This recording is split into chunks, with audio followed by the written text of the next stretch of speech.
অনন্ত কোটি কোটি দণ্ডবোধ প্রণাম নিতাই গৌর হরি বল, হরি বল, হরি বল, হরি বল। আজকে যে বাবা ভোলানাথের পুজো এবং দোল পূর্ণিমা উপলক্ষে আপনাদের পঞ্চগ্রাম আয়োজিত এত সুন্দর একটা মহতী হরিবাসরের আয়োজন করেছেন আপনারা। প্রত্যেক বৎসরের ন্যায় এবছরেও আপনারা ভিক্ষে করে এত সুন্দর একটা মহতী হরিবাসরের আয়োজন করেছেন। আমি আমার বাবা ভোলানাথের কাছে প্রার্থনা করব যে শুধু এবছর নয়, বছর বছর যেন এমনভাবে এত সুন্দরভাবে যেন আপনারা এই মহতী হরিবাসরের আয়োজন যেন করতে পারেন, ভক্ত সেবা যেন দিতে পারেন, ভগবত সেবা যেন করা হয়। নিতাই গৌর হরি বল, হরি বল, হরি বল। তাই আজকে যে উপলক্ষে আমরা একত্রিত হয়েছি দোল পূর্ণিমা উপলক্ষে, এই দোল পূর্ণিমায় হোলি খেলা হয় মায়েরা, খেলা হয় তো যাই রাধে। আমরা রং কেন খেলি? আনন্দ করার জন্য, তাই না? কিন্তু শুধুমাত্র বসন্ত উৎসব ওই রং খেলার জন্য নয়। এই দোল পূর্ণিমা তার একটা মাহাত্ম্য আছে, কি জানেন? কি মহিমা? গৌরহরিকে আমরা সবাই চিনি, নিত্যানন্দ প্রভুকে আমরা সবাই চিনি তো। তাহলে যিনি নদিয়ার নিমাই চাঁদ, তিনি জন্মগ্রহণ করলেন কখন? শাস্ত্রে বলল ফাল্গুন পূর্ণিমা তিথি নক্ষত্র ফাল্গুনি শুভক্ষণে জনমিল গোড়াও দ্বিজমণি। আমার গৌরহরি যখন জন্মগ্রহণ করেছিল সেই মাসটা হলো ফাল্গুন মাস। আপনারা বড় ভাগ্যবান, এই মাসে আমার মহাপ্রভু জন্মগ্রহণ করে। আর যার জন্য বলল ফাল্গুন পূর্ণিমা তিথি, যেদিন জন্মগ্রহণ করে সেদিন ছিল পূর্ণিমা তিথি। ফাল্গুন পূর্ণিমা তিথি নক্ষত্র ফাল্গুনি আর শুভক্ষণে জনমিল গোড়া দ্বিজমণি। আমার গৌর সুন্দর শুভ দিন শুভ লগ্ন দেখে তিনি এই নদিয়া নবদ্বীপের হতভাগা কলির ভাগ্য আকাশে জন্মগ্রহণ করলো। তাই তো আমার গোড়ার জন্ম দেখে সারা নদিয়াবাসী বলল জয় জয় কলরব নদিয়া নগরে, জনম লোভিল গোড়া শচীর উদরে। আমার গৌরহরি যখন জন্মগ্রহণ করেছে সারা নদিয়ার মানুষ কলরব করে, হই হট্টগোল করছে, উলুধ্বনি হরিধ্বনি শঙ্খধ্বনি করছে। কেন? আমার গৌরহরি এসেছে বলে? না না, আমার গৌর আসার জন্য নয়। কেন করছে জানেন? সেই দিন ছিল পূর্ণ চন্দ্রগ্রহণ। গ্রহণ বোঝেন তো মায়েরা? হ্যাঁ, সূর্যগ্রহণ চন্দ্রগ্রহণ হয় না? তাহলে একটা বছরে কটা গ্রহণ হয়? কটা গ্রহণ হয়? হয় 3 থেকে 4টে গ্রহণ হয় না? হ্যাঁ, এবার সেই পূর্ণ চন্দ্রগ্রহণ, ঠিক আছে? এবার একটা বছরে হয়তো 3 থেকে 4টে গ্রহণ হয়। আমার মহাপ্রভু সচী মায়ের গর্ভে কতদিন ছিল? সাধারণত মায়েদের সন্তান কতদিনে প্রসব হয়? 10 মাস 10 দিনে। কিন্তু আমার গৌরহরি সচী মায়ের গর্ভে কতদিন ছিল জানেন? মোট 13 মাস।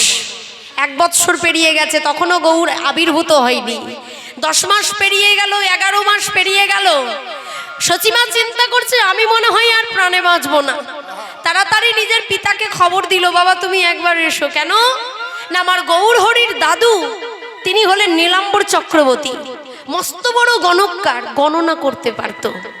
তাই গণনা করছে আর সচিমা বলছে বাবা আমি মনে হয় আর বাঁচবো না। কেন রে সচি? ও বাবা আমি কেন বাঁচবো না জানো? আজকে 11 মাস হয়ে গেল, এখনো পর্যন্ত আমার সন্তান প্রসব হলো না। বাবা বলতে পারো? যেই না বলেছে, ও মায়েরা ইহ জগতের কোনো বাবা মা যদি কোনো সন্তানের মুখে এ কথা শোনে, বাবা মা ভালো বলবে? ধুর পাগলি, এমন কথা বলতে যাচ্ছে।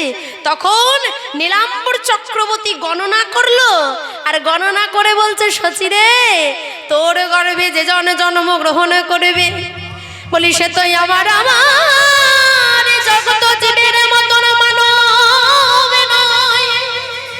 তোর গর্ভে যে জন জন্ম নিল সে যে আমার স্বয়ং গোলকপতি। গোলকপতি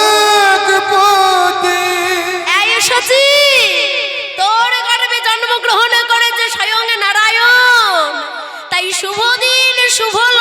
ছাড়া আমার ভগবান আসতে পারবে না। তাই শুনে না, যেই দিন পূর্ণ চন্দ্রগ্রহণ হবে ওই ফাল্গুন মাসের দোল পূর্ণিমার দিন, সেই দিন সারা নদিয়াবাসী উলুধ্বনি হরিধ্বনি করবে। সারা নদিয়ার মানুষ হরিনাম সংকীর্তনে মেতে উঠবে। সারা বাংলার মানুষ সেদিনে হরিনামে গাইতে গাইতে সারা নবদ্বীপ আলোয় আলোকিত করবে। আরে সেই দিন আমার ভগবান, সেই দিন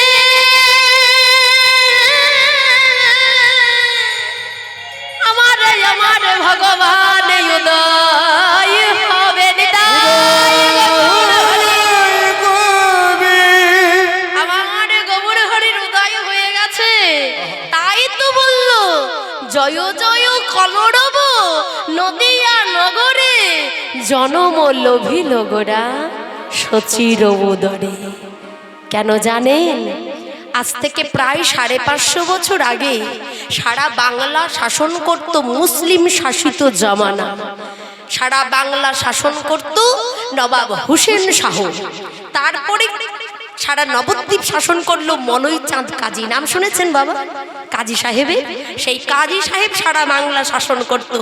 আর ওই নবদ্বীপে হিন্দু সনাতন ধর্মের মানুষের ক্ষেত্রে বিধিনিষেধ ছিল, গ্রহণের দিন ছাড়া কোনো মানুষ হরিনাম কৃষ্ণ নাম বলতে পারবে না, উলুধ্বনি হরিধ্বনি করতে পারবে না, সাধু সঙ্গ করতে পারবে না। তাই তো আমার ব্রজেন্দ্র নন্দন চিন্তা করলো, একটা বছরের মধ্যে 4টে দিন কি 3টে দিন যদি গ্রহণ হয়, আর যদি কলির মানুষ ওই 2 থেকে 3 ঘন্টা যদি নাম করে তাতে সুখ হবে। তাই তো আমার মহাপ্রভু পূর্ণ চন্দ্রগ্রহণের দিনে এলো, আর সারা নদিয়াবাসীকে সারা বাংলার মানুষকে হরিনাম সংকীর্তনে মাতিয়ে দিয়ে গেল। একবার জোর করে বলবেন, আমার গৌর সুন্দর কি, নিতাই চাঁদ কি, নদিয়াবাসী কি, মায়ের একবার উলুধ্বনি নিতাই গৌর হরি বল। তাই এই সাধের মানব জন্মে পেয়েছি কত সাধনা করে, কত জন্মের সার্থকতার পর। তাই চলুন, ভগবান যা কিছু করেছে সবই তার জীব শিক্ষা। জীবকে শিক্ষা দেওয়ার জন্য, জীবকে চেতনা দেওয়ার জন্য, জীবকে চৈতন্য দেওয়ার জন্য আমার গৌর হরি শ্রীধাম নদিয়া নবদ্বীপে এলো। শাস্ত্রে বলল, অনন্ত কৃষ্ণের নাম অনন্ত মহিমা, নারদ আদি ব্যাসদেব দিতে নারে শিবা।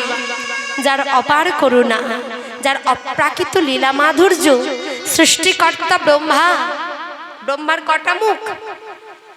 4টে। সেই চতুর্মুখ ব্রহ্মা 4 বদনে বলেও গৌর গোবিন্দের কথা শেষ করতে পারে না। দেবাদিদেব মহাদেব পঞ্চানন ভোলানাথ, যিনি পরম বৈষ্ণব, তিনি 5টা বদনে বলেও আমার গৌর গোবিন্দের কথা শেষ করতে পারে নাই মায়েরা। আর আমার মতো অপার কামহর মূর্খ, কিছুই জানি না, কিছুই বুঝি না। তবে শাস্ত্রে বলল, বৈষ্ণবের কৃপা যদি হয় গো যাহারে, অবশ্যই সে কৃষ্ণ তত্ত্ব জানিবারে যাই রাধে। তাই পেয়েছি সাধের মানব জনম, 84 লক্ষ জনে ভ্রমণ করে এই দুর্লভ সাধের মানব জনম। ওগো জীব, আর তো নাও আসতে পারো, আর তো নাও পেতে পারো, হরি বলার মতো বদন আর তো নাও পেতে পারো, হরি নাম কৃষ্ণ নাম শ্রবণ করার মতো 2টো কর্ণ আর তো নাও পেতে পারো, যুগল বিগ্রহ দর্শন করার মতো নয়ন আর তো নাও পেতে পারো। কিন্তু যখন এসেছো একেবারে মধুবনে ভরে হরি নামে কৃষ্ণ নামে বলে যাও, মানবে জনমের তখনই সার্থকতা। যখন তুমি হরি নামে কৃষ্ণ নামে করে সৎ পথে তুমি যখন সৎ মানুষ হতে পারবে।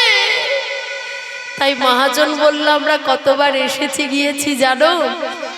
শাস্ত্রে বলল, 84 লক্ষ জনে ভ্রমণ করে দুর্লভ সাধের মানব জনম। দুর্লভ কাকে বলে আর সুলভই বা কাকে বলে? শাস্ত্রে বলল, যে জিনিস সহজে পাওয়া যায় সেটা হলো সুলভ, আর যেটা সহজে পাওয়া যায় না সেটা হলো দুর্লভ।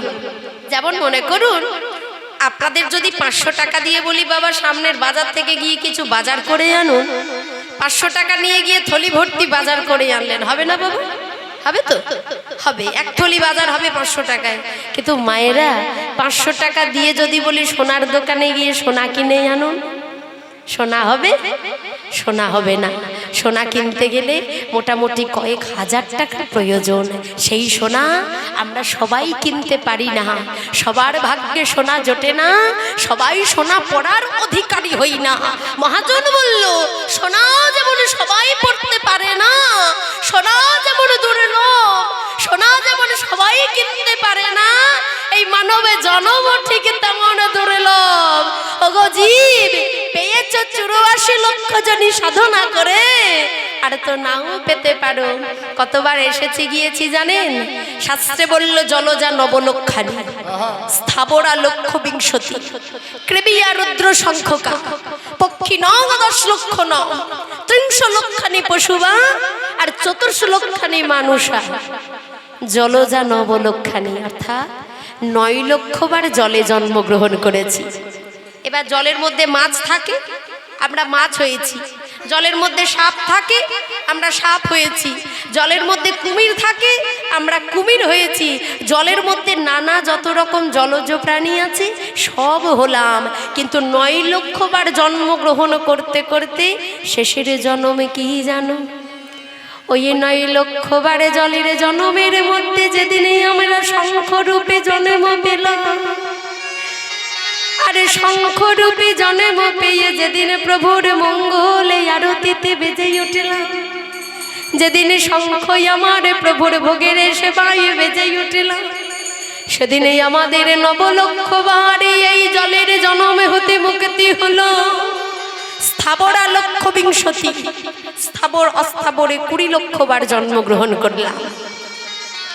এই যত রকমের গাছপালা আছে সব হয়েছি, শ্যাওলা লতা গুল্ম ছত্রাক উদ্ভিদ সব হলাম। কিন্তু শেষের জন্মে কি জানো?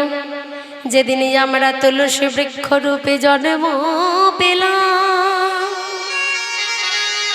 আরে তুলসী বৃক্ষ রূপে জন্ম পেয়ে যেদিন তুলসী পত্র প্রভুর যুগলে চরণের সেবায় গেল, যেদিন তুলসী পত্র প্রভুর ভোগের সেবায় গেল,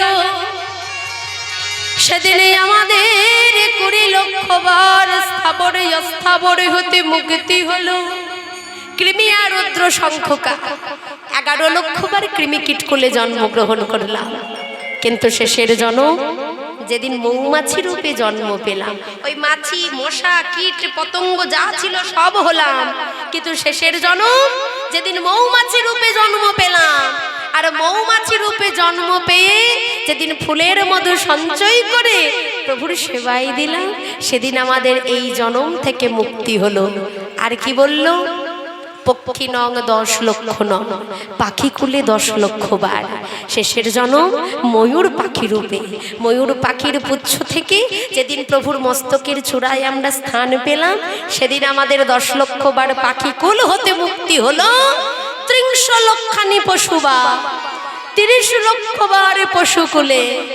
আর সর্বশেষ জন্মে গাভী রূপে যেদিন জন্ম পেলাম, গরুর দুগ্ধ থেকে কত ছানা, কত মাখন, কত ষাঁড়, কত ননি, যেদিন আমার প্রভুর ভোগের সেবায় গেল, সেই দিনে আমাদের 30 লক্ষবার গাভী কুল হতে পশুকুল হতে মুক্তি হলো। 24 লক্ষানি মানুষ, 4 লক্ষবার মানব কুলে।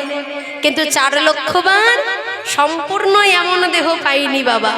কখনো খোড়া, কখনো বোবা, কখনো অন্ধ মানে চোখে দেখতে পাই না, কখনো বধির কানে শুনতে পাই না, কখনো পাগল হয়েছি। কিন্তু 84 লক্ষ জনে ভ্রমণ করে এই সাধের মানব জন্মে পেয়েছি। আর এই জন্মে যদি পেয়েছি, তাই তো মহাজন বলল গৌর হরি তোমার চরণে একটাই নিবেদন, কি জানো? আরে যদি না আসি, আরে যদি না পাই, তাই তোমার চরণে কামনা, বলি তোমার চরণের দা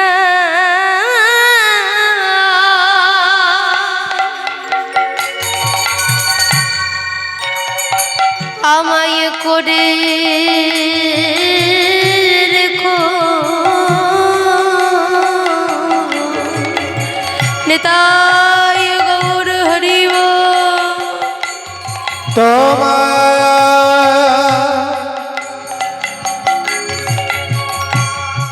চরণের দাহে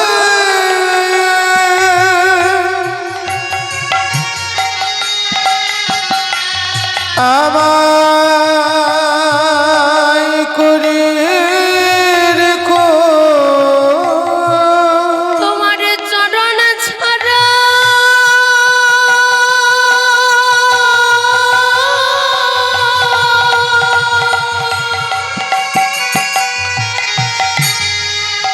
গৌর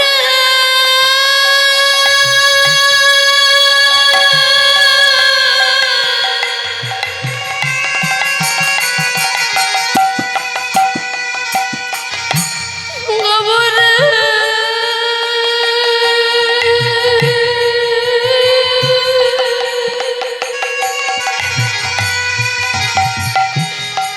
তোমার চরণে ছাড়া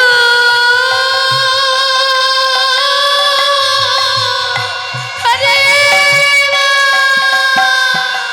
হরিবল হরিবল। তোমার চরণ ছাড়া আমায় করো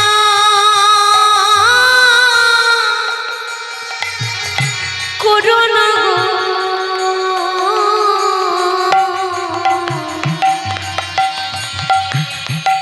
তোমার চরণের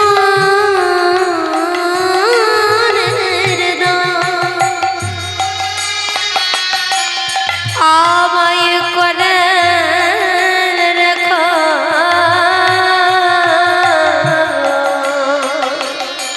তোমার চরণ চরা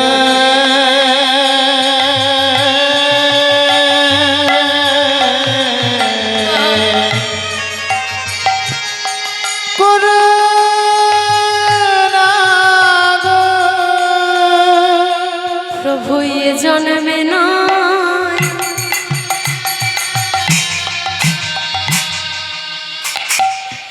প্রতি জন্মে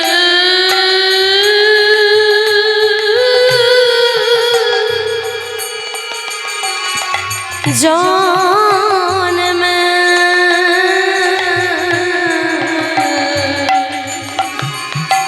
প্রভু এ জন্মে না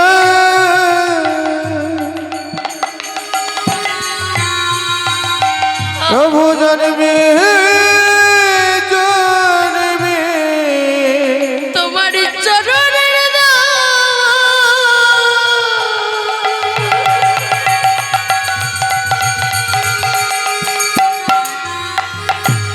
আমায় করে রেখো। বললো এ জন্মে নয় প্রতি জন্মে জন্মে। আচ্ছা মায়েরা বলুন তো কদিনে এক সপ্তাহ হয়? হ্যাঁ 7 দিনে, তাই না? 7 দিনে এক সপ্তাহ, ক মাসে 1 বছর, 12 মাসে বা 365 দিনে। তাহলে সপ্তাহের প্রথম দিনটা কি দিয়ে শুরু হয়? হয় রবিবার না হয় সোমবার। রবি সোম মঙ্গল বুধ বৃহস্পতি শুক্র শনি আবার রবি, তাই না? তাহলে রবি থেকে শুরু, আবার রবিতেই শুরু হচ্ছে, যাই রাধে। আর 12টা মাসের প্রথম মাস বৈশাখ মাস। বৈশাখ জ্যৈষ্ঠ আষাঢ় শ্রাবণ ভাদ্র আশ্বিন কার্তিক অঘ্রাণ পৌষ মাঘ ফাল্গুন চৈত্র আবার বৈশাখ। ভক্ত বলছে গৌরহরি, দিনের পর দিন যদি ফিরেই আসে, মাসের পর মাস যদি ফিরেই আসে, বছরের পর বছর যদি ফিরেই আসে, তবে আমার জনমে কেন ফিরেই আসবে না? হয়তো আমি মানব কুলেই আসবো না, কিন্তু হয়তো কোনো না কোনো জনমে তো আমি আসবো। এ জনমে যদি তোমার চরণে কৃপা না হয়, আগত কোনো জনমে বলে যদি কিছু থাকে, আগত কোনো জনমে বলে যদি আমার কোনো জনমে হয়, বলে এ জন্মে না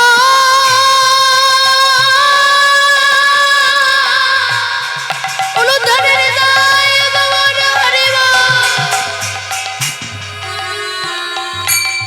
গোবরে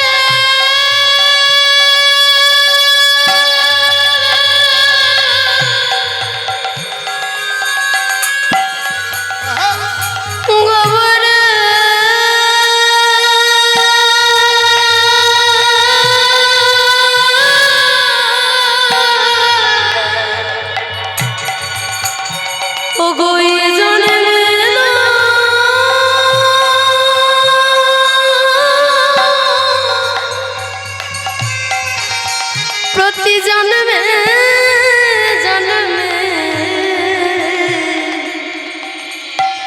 তোমার চরণ ছাড়া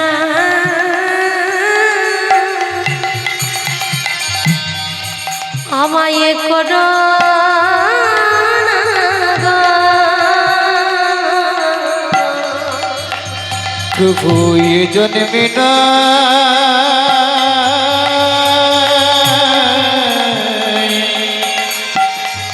জন্মে জন্মে তোমার ওই চরণ এই নিবেদন নিতাই গৌর হরি বল। তোমার ওই চরণে এই নিবেদন জন্মে নয় জন্মে জন্মে আমার চরণ ছাড়া